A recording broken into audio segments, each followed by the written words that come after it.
கல்வி அறிவோம் நிகழ்ச்சிக்கு வருகை தந்திருக்கக்கூடிய உயர்கல்வி ஆலோசகர் வழக்கறிஞர் திரு முகமது இஸ்மாயில் அவர்களை வரவேற்று நிகழ்ச்சிக்கு செல்வோம். வாழ்க்கையில கல்வியில கோல் முக்கியமா, கோர்ஸ் முக்கியமா?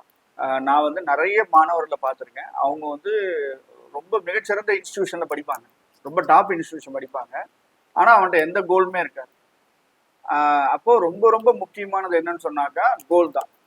கோலுக்கு தான் கோர்ஸே ஒழிய ஒரு நாளும் கோர்ஸுக்கு கோல் அல்ல. நிறைய பேர் என்ன தப்பா நினைச்சுக்கிறாங்கன்னு சொன்னாக்கா, ஒரு பர்டிகுலர் இன்ஸ்டிடியூஷன்ல பர்டிகுலர் டிபார்ட்மெண்ட்ல போய் ஜாயின் பண்ணிட்டா போதும்னு நினைக்கிறாங்க. உதாரணமா நீங்க நிறைய ஸ்டூடெண்ட்டை கேட்டீங்கன்னாக்கா அவங்க என்ன சொல்லுவாங்கன்னாக்கா, நான் வந்து ஐஐடியில் போய் இது படிக்கணும், ஐஐடி மெட்ராஸ்ல இந்த கோர்ஸ் பண்ணணும், இல்லை ஐஐடி கரக்பூர்ல இந்த கோர்ஸ் பண்ணணும்னு சொல்லுவாங்களே ஒழிய, நீ அதனால என்ன அச்சீவ் பண்ண போற, நீங்க உங்க ஃபர்தரா நீங்க என்ன லைஃபுக்கு என்ன அப்ஜெக்டிவ் வச்சிருக்கீங்கன்னு கேட்டாக்கா கண்டிப்பா அந்த ஸ்டூடெண்ட் மேக்ஸிமம் ஸ்டூடெண்ட் ஆன்சர் இருக்காது.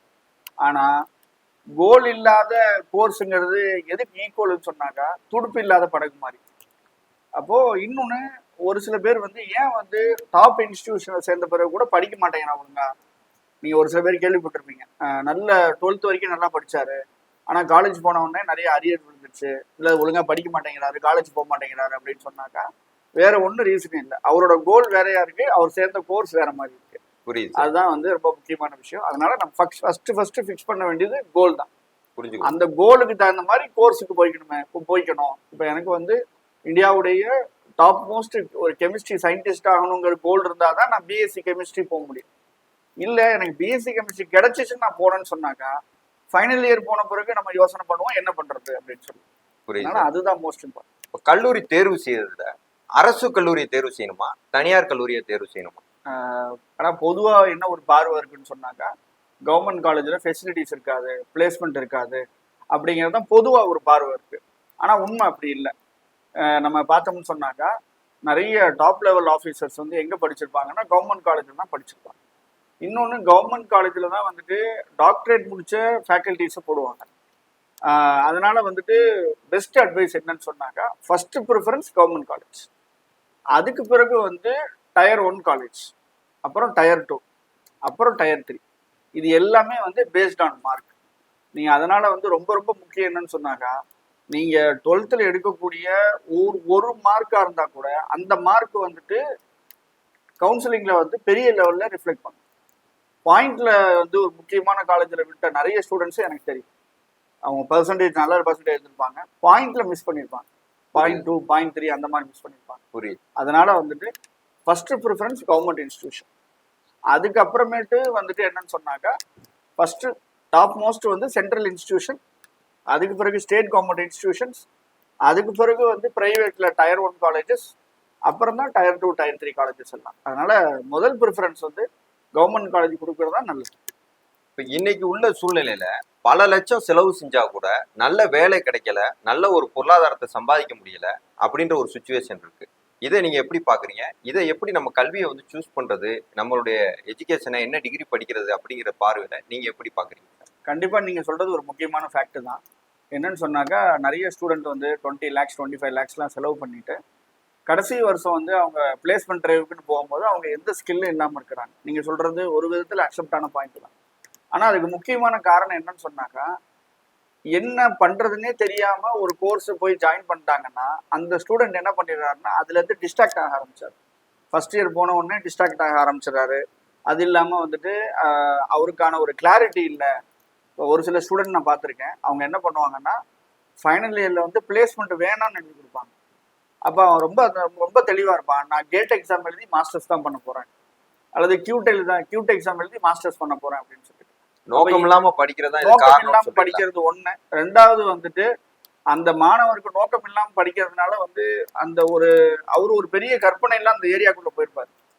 உதாரணமா இன்னைக்கு உள்ள ஸ்டூடெண்ட்ஸ் வந்து எல்லாரும் ஏஐடிஎஸ்ல பயங்கர பெரிய எக்ஸ்பெக்டேஷனோட உள்ள போறாங்க. ஆனா அங்க உள்ள போய் செகண்ட் இயர்லயும் தேர்ட் இயர்லயும் அந்த ஒரு எக்ஸ்பெக்டேஷன் மெயின்டைன் ஆகுதானா இல்லை, அதுதான் பிரச்சனை. அப்போ வந்து இது அதே போல இன்னொரு முக்கியமான விஷயம் என்னன்னு சொன்னாக்கா, நம்ம வந்து எந்த கோர்ஸ் எடுக்கிறோம் அப்படிங்கிறது ரொம்ப ரொம்ப முக்கியம்.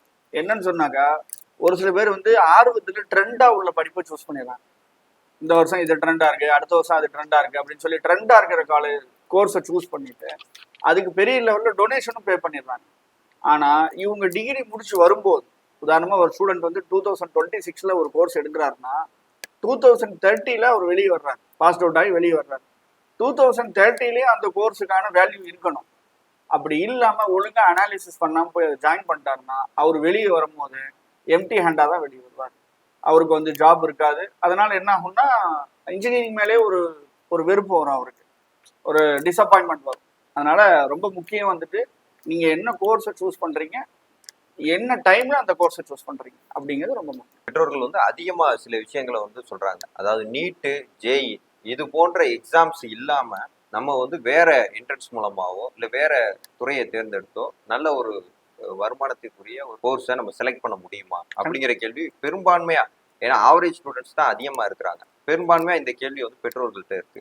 இதுக்கு உங்களுடைய ஆலோசனை என்ன சார்? கண்டிப்பா வந்து ரொம்ப முக்கியமான விஷயம் என்னன்னு சொன்னாக்கா, ஆஃப்டர் +2 வந்து சென்ட்ரல் கவர்மெண்ட்டுடைய என்ட்ரன்ஸ் எக்ஸாமினேஷன் மட்டுமே மோர் தென் 80 என்ட்ரன்ஸ் எக்ஸாமினேஷன்ஸ் இருக்கு. ஒன்லி சென்ட்ரல் என்ட்ரன்ஸ் மட்டுமே சென்ட்ரல் கவர்மெண்ட் நடத்தக்கூடிய உயர்கல்விக்கான நுழைவுத் தேர்வு 80க்கு மேல இருக்குது. ஆனா நமக்கு தெரிஞ்சதெல்லாம் வந்து வெறும் 2 அல்லது 3 என்ட்ரன்ஸ் தான். உதாரணமா நீங்க தமிழ்நாட்டில் உள்ள ஒரு பேரண்ட்டை கேட்டீங்கன்னா எல்லாருக்கும் நீட் தெரியும், அதே போல எல்லாருக்கும் ஜேஇ தெரியும். இப்ப சமீபத்துல வந்து எல்லாருமே வந்துட்டு கியூட் எக்ஸாம் எழுதுறாங்க. ரொம்ப ரொம்ப சொற்பமான மாணவருக்கு தான் கிளாட் எக்ஸாம் தெரியும். அப்போ என்ன ரீசன் சொல்லி சொன்னா வேற எதுவும் இல்லை, நம்ம வந்து என்ன ஆகணும் அப்படிங்கிற கோலை வந்து 10th முடிச்சு 11th போகும்போதே எந்த ஸ்டூடெண்ட் ஃபிக்ஸ் பண்றாரோ அவர் வந்து ப்ராப்பரான என்ட்ரன்ஸ்ல குறைஞ்சபட்சம் ஒரு 10 என்ட்ரன்ஸாவது எழுதிடுறாரு. இல்ல 12th முடிச்சு பாத்துக்கலாம் அப்படின்ற சிந்தனையில உள்ளவங்க தான் என்ன பண்றாங்கன்னு சொன்னாக்கா, ஏன்னா நிறைய என்ட்ரன்ஸ் எக்ஸாம் உடைய முக்கியமான விஷயம் என்னன்னு சொன்னாக்கா, ஏப்ரல் மேல வந்துட்டு எக்ஸாமுக்கான அப்ளிகேஷன் வராது, ஜனவரி பிப்ரவரிலே வந்துட்டு அதுக்கான அப்ளிகேஷன் ஸ்டார்ட் ஆயிரும். கிளாட் எக்ஸாம்லாம் வந்து ப்ரீவியஸ் இயருடைய அக்டோபர்ல எக்ஸாம்ஸ்க்கு முன்னாடியே என்ட்ரன்ஸ் வந்து ஸ்டார்ட் ஆயிருதுன்னு சொல்றீங்க. பப்ளிக் எக்ஸாமுக்கு முன்னாடியே ஸ்டார்ட். கிளாட் எல்லாம் வந்து என்ட்ரன்ஸே முடிஞ்சிடும். கிளாட் எக்ஸாம் வந்துட்டு டிசம்பர் 1ஆம் தேதி ஒரு வருஷமும் கிளாட் எக்ஸாம் இருக்கும். அது எதுக்குன்னா அடுத்த வருஷம் ஜூன்ல ஜாயின் பண்றதுக்கு. புரியுது. அப்போ கிட்டத்தட்ட ஒரு 6 மாசம் முன்னாடியே அந்த என்ட்ரன்ஸே நடந்தே முடிச்சிடும். அந்த மாதிரி இருக்கு. அதனால வெறும் ஜேஇ நீட் மட்டுமல்ல, அந்த மாதிரி கிட்டத்தட்ட மோர் தென் 80 என்ட்ரன்ஸ் எக்ஸாமினேஷன்ஸ் இருக்கு. அதுல தாராளமா நம்மளால போக முடியும். வாய்ப்பு இருந்தா நம்ம அந்த என்ட்ரன்ஸை பத்தி டீட்டெயிலா கூட பார்க்கலாம். அதுல இப்ப மாணவர்களுக்கு நீங்க ஏதாவது ஒரு குறிப்பிட்ட ஒரு சில எக்ஸாம்ஸை பத்தி கொஞ்சம் சொல்ல முடியுமா? 2 முக்கியமான என்ட்ரன்ஸ் எக்ஸாம் பத்தி நான் சொல்லணும்னு சொல்றேன். ஒன்னு என்னன்னு சொன்னா கியூட், இந்தியாவிலே ரொம்ப முக்கியமான ஒரு என்ட்ரன்ஸ் எக்ஸாமினேஷன். நீட் ஜேஇக்கு அப்புறம் இருக்குதுன்னு சொன்னா அது வந்து கியூட் தான். காமன் யூனிவர்சிட்டி என்ட்ரன்ஸ் டெஸ்ட் அல்லது சென்ட்ரல் யூனிவர்சிட்டி என்ட்ரன்ஸ் டெஸ்ட்னு சொல்லக்கூடிய அந்த கியூட் எக்ஸாமினேஷன் இந்தியாவில் உள்ள மேக்சிமம் சென்ட்ரல் யூனிவர்சிட்டிஸ் எல்லாருமே அந்த கியூட்டுடைய ஸ்கோர் அக்செப்ட் பண்ணிக்கிறாங்க. கிட்டத்தட்ட மோர் தென் 100 யூனிவர்சிட்டிஸ் உடைய அட்மிஷனுக்கு வந்து நீங்க கியூட் ஸ்கோரை வந்து யூஸ் பண்ணிக்கணும். கியூட்ல வந்து யூஜி இருக்கு, பிஜி இருக்கு. போஸ்ட் கிராஜுவேஷனுக்கு கியூட் எக்ஸாம் இருக்கு, அண்டர் கிராஜுவேஷனுக்கு கியூட் எக்ஸாம் இருக்கு. குறிப்பா ஆர்ட்ஸ் சயின்ஸ், ஆர்ட்ஸ்லையும் சயின்ஸ்லையும் ரிசர்ச்சுக்கு வரைக்கும் போகணும், டாப் இன்ஸ்டிடியூஷன்ல படிக்கணும் அப்படின்னு சொன்னாக்கா நீங்க கண்டிப்பா கியூட் எக்ஸாம் அப்பியர் ஆகுறது ரொம்ப ரொம்ப முக்கியமான விஷயம். அதனால அது ஒண்ணு. 2வது முக்கியமான எக்ஸாம் என்னன்னு சொன்னா கிளாட் எக்ஸாம். நிறைய ஸ்டூடெண்ட்ஸ் வந்து இப்ப லா படிக்க ஆர்வமா வர்றாங்க. நிறைய மாணவர்கள் வந்து எப்படி லா படிக்கிறது, 5 இயர் லா பண்றாங்க, டிகிரி முடிச்சுட்டு 3 இயர் லா பண்றாங்க. ஆனா கிளாட் எழுதி அவங்க போனாங்கன்னு சொன்னா, காமன் லா அட்மிஷன் டெஸ்ட்னு சொல்லக்கூடிய அந்த கிளாட் எக்ஸாம் எழுதி போனாங்கன்னா எப்படி ஐஐடிஸ் இருக்கும், டெக்னிக்கல் இன்ஸ்டிடியூஷன்ல ஐஐடி டாப்போ அந்த மாதிரி லால வந்து நேஷனல் லா ஸ்கூல்ஸ் இருக்கு, அங்க வந்து நீங்க போய் லா படிக்க முடியும். அப்போ வந்து உங்களுக்கு வந்து நேஷனல் லெவல் எக்ஸ்போஷர் கிடைக்கும். எப்படி ஒரு ஐஐடி ஸ்டூடெண்ட்னா நம்ம வந்து பிரைட்டா வருவாரோ, அவருக்கான ஆப்பர்ச்சுனிட்டிஸ் எல்லாம் சூப்பரா இருக்குமோ, அதே போல லால வந்து நல்ல குவாலிட்டியான ஆப்பர்ச்சுனிட்டி வேணும்னு சொன்னாக்கா அவங்க வந்து கிளாட் எழுதுறது ரொம்ப முக்கியமான விஷயம். அப்ப இந்த 2 என்ட்ரன்ஸ் வந்துட்டு நீட் ஜேஇ அல்லாம இந்த 2 என்ட்ரன்ஸை கண்டிப்பா எழுதணுங்கிறது நான் எல்லாருக்கும் சொல்லக்கூடிய சார். புரியுது சார்.